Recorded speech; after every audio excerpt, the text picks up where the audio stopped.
इस news channel पर जो भी वक्ता ने कहा वो उसकी अपनी राय है, जिसकी पुष्टि नेशन न्यूज इंडिया नहीं करता। धन्यवाद।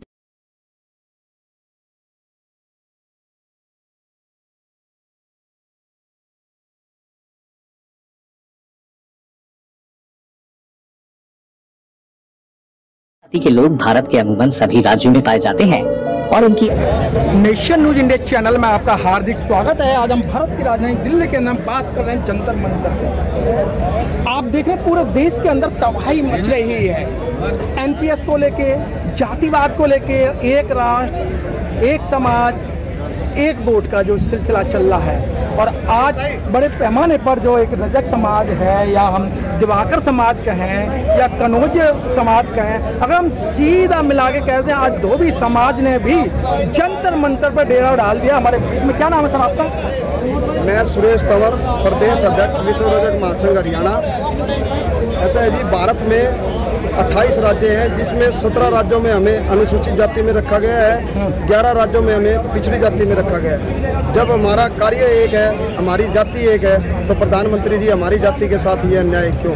जब भारत में एक विधान और एक संविधान है, तो हमें अलग अलग कैटेगरी में भारत में क्यों बांटा गया है?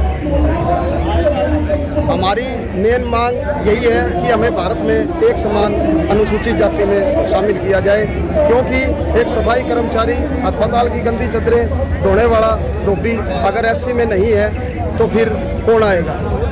और हम ये मांग कर रहे हैं कि अगर 2024 के चुनाव में अगर हमारी मांगें नहीं मानी गई, तो प्रधानमंत्री नरेंद्र मोदी जी, 11 करोड़ की हमारी भारत में जनसंख्या है, अगर हमारी ये मांगें नहीं मानी गई तो समस्त भारत का धोबी समाज पूरे भारत में बीजेपी की खिलाफत करेगा।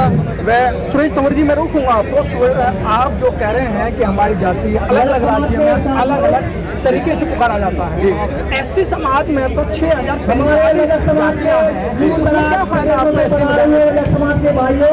ऐसा है जी, एससी में आने से हमारे बच्चे उच्च शिक्षा ग्रहण करने के बाद भी कोई भी सरकारी सहायता या नौकरी से वंचित रह जाते हैं, जिससे कि हमारी नौकरी नहीं लगने पाती। हमारे लड़के की कानपुर से आई हुई है, बड़ी विडंबना है कि वो तो एससी में आती है और हम पिछड़ी जाति में रखे गए। तो आप आरक्षण के चक्कर में आना चाहते हैं? हाँ जी, हाँ जी, हमें एक समान भारत में, चाहे एससी में करें चाहे पिछड़ा वर्ग में करें, हमें एक समान एससी या पिछड़ा वर्ग में करें, अलग अलग कैटेगरी में हमें मत बांटा जाए। हमारा कार्य एक हमारी जाति है। सुरेश जी, आपने अभी एक हो रहा है जो मोदी जी के आप सलाहकार हैं, उनकी बात सुनी थी आपने क्या कि हम संविधान चेंज करने आए हैं और संविधान चेंज करेंगे। जब आपका संविधान ही चेंज हो जाएगा तो ये जातिवाद कहाँ रहेगा?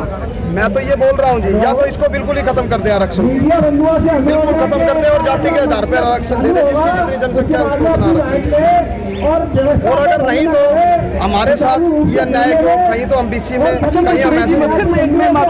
क्या आप लोगों ने डॉक्टर अम्बेडकर को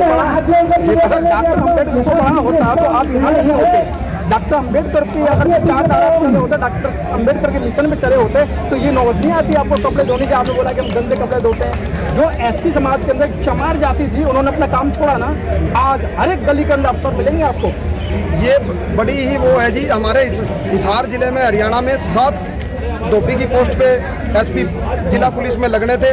बड़ी ही विडंबना है कि उसमें जाट और जाति के लोग लगा दिए गए, हमारी धोबी जाति का उसमें एक भी लोग नहीं लग पाया, जिन्हें कि उस काम का एक्सपीरियंस भी नहीं है। हिसार जिले में एक भी हमारी धोबी जाति का धोबी की पोस्ट पे नहीं लगा। सर क्यों लगाएंगे? आपको जब वोट पड़ता है तो आप हिंदू हो जाते हो, लंबे लंबे कलावे बांधते हो, तो आप अम्बेडकर को पढ़ ही नहीं रहे हो। तो सर हम तो यही कह रहे हैं कि या तो हमें सभी जगह आरक्षण को खत्म कर दें, या सभी को, हमारी जाति को एक समान एक ही कैटेगरी में रखें, अलग अलग कैटेगरी। जो खाने उसे नहीं मत खाने। तो हमारे एक युवा साथी हैं, बड़ा ही इनके मैं लेके चलता हूँ इस समय। सर क्या लगता है इनकी जो मांग है वो जायज़ है? पहले आप नाम बताएं। मेरा नाम प्रीतम तंवर है, मैं हरियाणा विश्व महासंघ का प्रदेश महासचिव हूँ। मैंने अपना विचार जो देखा, देखिए भीमराव अम्बेडकर जी ने जो संघर्ष किया है, उनका मानना ये था कि जो जाति का हमारे साथ भेदभाव है, वो कहते थे या तो जाति का भेदभाव ही ना हो तो हमें आरक्षण भी नहीं चाहिए। आपने भी आरएसएस के चीफ जो मोहन भागवत जी है, उनका एक बयान था, जब तक जातिवाद रहेगा जब तक ये आरक्षण रहेगा। और हम इस आरक्षण की पहली में जो धोबी समाज है, गरीब तबके का समाज है, वो बहुत नीचे आता है। तो आरक्षण का तो अधिकारी वो है सबसे पहले। पर अगर कोई आरक्षण से हमारा विरोध करता है, हम कहते हैं हमें जातिवाद की इस कुप्रथा को हटा दीजिए और हमें आरक्षण भी नहीं चाहिए। हम सब क्या नाम है आपका? प्रीतम तंवर जी, तो जब चुनाव आता है तो ये जो लोग हैं, आरएसएस के लोग हैं, ऐसे बयान क्यों देते हैं? मोहन भागवत ने एक बयान और दिया था, जाति हमने नहीं बनाई। जाति भी बनाई है, जाति भगवान ने नहीं बनाई, ना किसी ने उतर के वहाँ बनाई। ये जाति भी हम खुद में सही जो एक वर्ण व्यवस्था का पार्ट था। कुछ लोगों ने अपना आधिपत्य लंबे समय तक स्थापित करने के लिए एक वर्ण व्यवस्था बना दी ताकि उनके लोगों का, उनके बच्चों का आधिपत्य इस समाज पे हमेशा बना रहे। और जो जातिवाद की हमारी जो सूक्ष्म हमें बना के रख दिया है, हम शूद्र श्रेणी में, और हम जिंदगी और इसमें चलते रहे।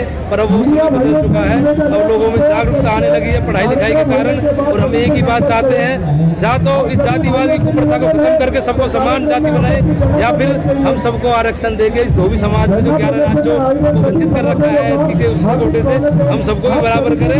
हम एक ही चीज सहेंगे, या तो इस जातिवाद की कुप्रथा को हटाएं या फिर आरक्षण को चलने दें। इसका कोई विरोध नहीं होगा जब तक रहेगी। तंवर जी, जिस तरीके से आज संविधान हटाने की बात कर रहे हैं, तरह तरह के अटैक हो रहे हैं, नौकरियां खत्म कर दी गई हैं, तो जब संविधान ही हट जाएगा तो देखिए, संविधान इतना आसान काम नहीं है। संविधान आसान काम नहीं है। अगर संविधान हटेगा और ये जाति की जो वर्ण व्यवस्था ये हट जाएगी तो हमारा देश खुद ही एक प्रगति की राह पर चलेगा। ये जातिवाद का जो कुप्रथा है ये सबसे पहले हटनी चाहिए। पुराने समय से चलती आ रही है जातिवाद की कुप्रथा, सबसे गंदी कुप्रथा है। एक बच्चा छोटे समाज का खूब सक्षम होने के बावजूद, एक पढ़े लिखे पद पे होने के बावजूद, मैं एक चार्टर्ड अकाउंटेंट हूँ, अगर मैं अपनी कंपनी में जाके ये बोल दूँ मैं धोबी समाज से हूँ, तो उनकी नजरों में जो मेरे पद की गरिमा है वो अपने आप ही निकल जाएगी।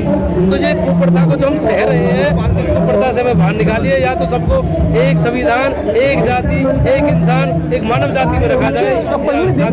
समाज के अंदर जब कभी कोई ऐसी बात आती है, जैसे आपने बताया मैं चार्टर्ड अकाउंटेंट हूँ, उससे पहले आपकी जाति बन जाती है। जैसे कि कोविंद जी थे वो दलित राष्ट्रपति, और इस तरीके से जो वो प्रथा चली आ रही है, पहले पद बाद में जाति पहले। हाँ, ये हमारे देश की विडंबना है। अभी आपने 2 एग्जाम्पल देखे होंगे। क्या था जी? एक एग्जाम्पल हमारी राष्ट्रपति द्रौपदी मुर्मू जी, जब हमारे पार्लियामेंट का उद्घाटन हुआ तो द्रौपदी मुर्मू जी को वहाँ नहीं बुलाया गया। ये कितने बड़े आश्चर्य की बात है। अगर वो जातिवाद की चपेट में आज भी हम इतने घिरे हुए हैं, हमारे देश का महामहिम राष्ट्रपति, एक पार्लियामेंट के उद्घाटन में हमारे राष्ट्रपति को वहाँ नहीं बैठाया गया जातिवाद के कारण। तो ये एक बहुत बड़ी कुप्रथा है हमारे देश की, ये बहुत बड़ी कुप्रथा है। रामनाथ कोविंद जी के एक मंदिर में वो नहीं गए क्योंकि पुजारियों ने बोला वो अशुद्ध है, उस कारण हमें मंदिर में नहीं घुसने दिया। ये देश की सबसे बड़ी विडंबना ये है जी। या तो इस जातिवाद का पर्दा हट जाए, सब समान हो जाए, सब बराबर हो, तो किसी को कोई आरक्षण की जरूरत नहीं, सब समान रेली पे चले, समान पटरी पे चले।